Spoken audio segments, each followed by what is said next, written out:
Also launching on February 22nd is Monster Pit, and this plays 1 to 5 players and takes about 60 to 120 minutes to play. And this is coming from Elzra Games, who created Catacombs, and this is a new game added to the Catacombs series. And this is an interesting one because it's kind of like 2 games in 1, because it takes some elements from the previous games in the Catacombs series, but then combines them into a single game. And the reason I say that this is like 2 games in 1 is because the first half of the game, you're going to be fighting on the land, defending your castle in a sort of tower defense type game. And you're going to be using a tableau of characters that you're going to be building up throughout the game. In addition to your tableau, you're also going to have a main captain that you can upgrade throughout the game.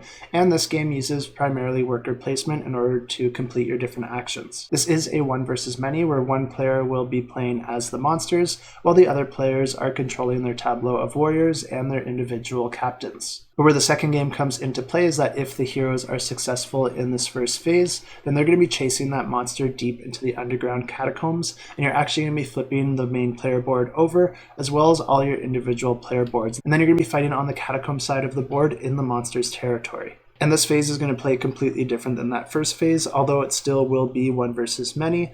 This is going to transition the game into a dexterity flicking game. And players will be fighting through the catacombs, reaching that final boss, and hopefully taking out that final boss in order to win the game. The game is intended to be played as a 2-part epic adventure, but the 2 individual modes can also be played individually if you want a shorter game and if you only want to play one of those modes.